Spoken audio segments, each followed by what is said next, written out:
All right, I've got the controls. You All right, so the first thing that we do before beginning any maneuver is we make a clearing turn.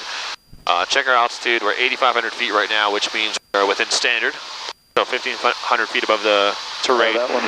Radio call. We made a radio call, and we'll select a suitable landing spot in case we have a failure. So if we have an engine failure right now, where are we going? I think that's going to be a little far, so I'm going to say probably right in here. Right? Okay. Bye-bye. Sounds good. Plateau. Awesome. Very nice. All right, so we got a big landmark here. We're going to start off with slow flight, okay? First thing I'm going to do is I'm going to set my visual reference right on my nose, and let's bug the heading. If you would be so kind as to set my heading. That looks like it's right off the nose right there, okay? Heading looks good. 200. All right, very nice. So pull the power back to 15 inches manifold, which we have it right now, and we're going to slowly get down to our flap operating range here, okay? So we got my heading, altitude, my visual reference, 10 degrees flaps. As we increase the flaps, it's going to want to balloon, so I push the nose down here, heading, altitude, and reference outside, okay? Next, I'm going to drop the gear, and extend the gear, I should say. Gear in transition, below 140. Okay, I have a tire. I have a tire. Heading, altitude, visual reference, and flaps going all the way full, okay? Now it's going to want to balloon again, so I'm going to push it down, just hold it down like this. Otherwise, we're going to go up. And then all I'm doing now is I'm slowing the airplane down until I hear my stall horn. Once the stall horn goes off, my hand should be on the power. Increasing power as necessary to maintain level flight. So with the power low, I'm increasing back pressure, right? Increasing my angle of attack. What kind of drag is increasing right now? Induced drag. Induced drag, exactly. And that's why sooner or later I'm going to have to increase power to maintain level flight there. I'm slowly holding it back, and I'm dividing my attention inside and outside the airplane. When I add power, I have to add which rudder pedal? Left. Right, because I have a left turning tendency. Yep. Southwest. I was picking up what you're putting down. Skyhawk 2720 Papa. Holding it back. Stall horn. Just push the power up just enough to maintain level flight.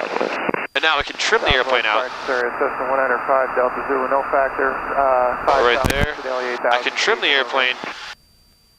Basically hold slow flight. You guys are really loud. Okay, I can trim the airplane out to hold level flight. I can just fly with a finger like this. Right, I'm maintaining my heading, altitude, and my visual reference outside. So why don't you give me a heading to turn to? Turn to a heading of 270. 270, roger. So I'm going to keep my ailerons neutral. I'm just going to add right rudder pressure. Avoiding bank angles more than 10 degrees is usually a good rule of thumb here. Increasing any more will decrease your vertical component of lift, and that would be a bad day. So all I'm doing right now is just putting a little bit of rudder pressure on my right foot here, and I'm keeping the wings level, just neutral. We have like close to 5 degrees of bank right now, which is not bad. I haven't lost my altitude, have I? Nope. 270, we're almost there. And look how slow this is. People think that you have to like rush the maneuver. No, just take your time. Okay, I've got that set. I still have a little bit of right rudder pressure on the right pedal. And then give me my next heading to turn to. 360. 360.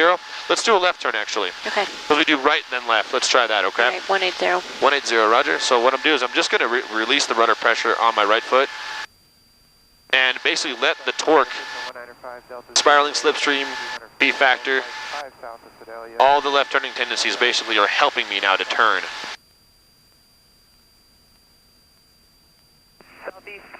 Very slow, right? That's how slow flight should be, and the stall horn's on almost the whole time, right? There we go. Very slow, dividing my attention inside and outside the airplane. Holding it right there, looking good. And now, how much work am I doing right now? How much? I could let go right now. Pretty cool, huh? Yep. All right, so tell me how to recover. Full power? Full power, okay, yep. So full power. So go full power. You're going to start reducing or bringing your flaps out while you pitch the nose over. Okay, good. So I'm going to slowly bring flaps back to 20 degrees. Okay, I'm going to maintain my heading, my altitude, and I'm going to look outside and pick a reference. Now that I've increased my full power, the trim was set full up, so I need to Not full up, Yeah. but So trim nose down, okay. and then you can reduce to 10 degrees of flaps. 10 degrees of flaps, okay. And Maintain heading, altitude, and visual reference outside. you want to bring your gear up. Okay. Gear in transition, hands on the gear and the power. Check your heading, altitude, and visual reference. Okay. And then bring flaps all the way up. Okay. And we're starting to gain altitude here, so I'm going to push the nose down just a little bit, and then reconfigure for cruise flight. That's it. Okay. Southwest. Awesome. High five. That's the end of the maneuver right there, okay? Cool. All right, so you have the controls. I have the controls. Turn left heading of 090, please. Clear to the left.